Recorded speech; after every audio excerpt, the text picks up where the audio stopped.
Bonjour à tous.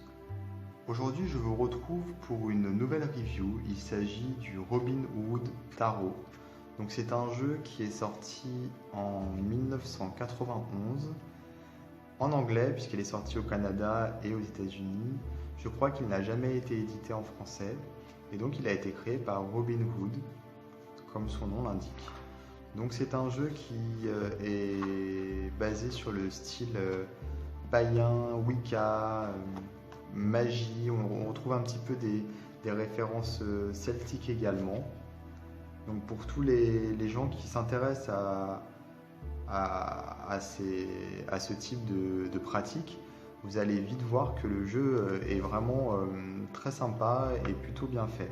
Donc là, on a un petit livret, donc tout simple, avec une introduction, mais très rapide, puisqu'on n'explique pas trop le travail du créateur en fait.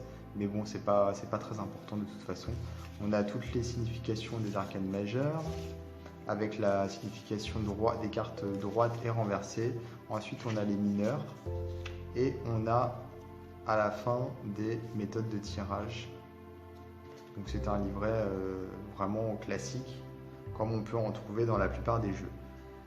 Là, on a donc les cartes que je vais vous montrer une par une. Donc comme je vous le disais, on a vraiment la référence au paganisme, à la magie, ici avec le dieu cornu. Donc beaucoup de nature, beaucoup de cartes où on peut voir de la symbolique de divination, notamment là avec la boule de cristal. Ou aussi, comme vous pouvez le voir ici avec cette carte, on a des références au Moyen-Âge, comme la plupart des jeux qui parlent de paganisme. Aussi, on a des figures qui sont... Enfin, la nullité revient assez souvent, mais ça c'est pareil, c'est pour le côté nature qu'on connaît tous en termes de religion païenne, de retour aux sources et de connexion à la nature. Beaucoup de symbolique avec les couleurs également. Alors cette carte, je la trouve vraiment très très belle. Donc on a ici un papillon qui symbolise la métamorphose, puisqu'on sait que la carte de la mort, c'est la transformation, puisque c'est la mort puis la renaissance. On a une rose blanche ici, symbole effectivement du deuil, qui est absolument splendide. Donc on a comme ça des cartes qui se dénotent un petit peu plus que les autres, je trouve, dans ce jeu. Mais dans l'ensemble, ce jeu est vraiment très cohérent. On retrouve une unité dans le style, dans les illustrations.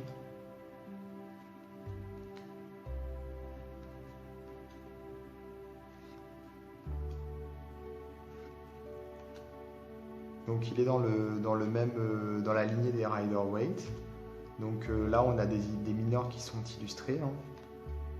Donc ça c'est vraiment bien.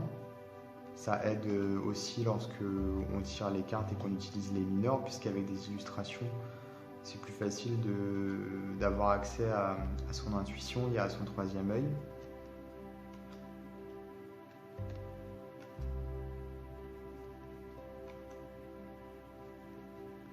Là, on retrouve encore hein, le thème du paganisme avec le pentagramme, les liards qui s'enroulent tout autour, la nature. Donc là, on a presque même une référence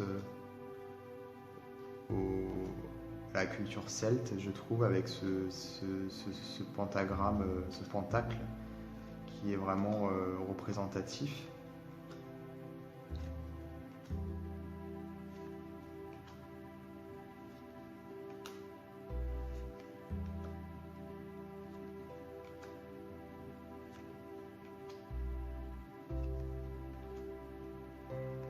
On a cette carte-ci que j'aime particulièrement, je la trouve vraiment splendide, avec la lune en arrière-plan, la mer, ici les rochers, et les couleurs du ciel qui sont très très belles et qui vont parfaitement avec l'illustration qui est en avant-plan.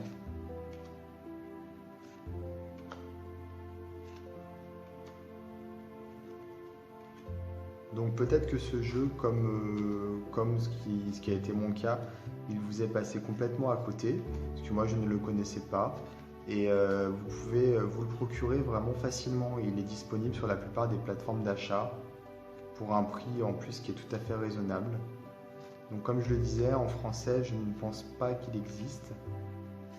Mais bon, après, comme c'est un tarot basé sur le Rider-Waite, voilà, il suffit d'avoir un Rider-Waite chez soi ou de savoir comment lire les cartes. Et donc, c'est pas la peine d'avoir une traduction, même si vous parlez pas anglais, c'est pas très important.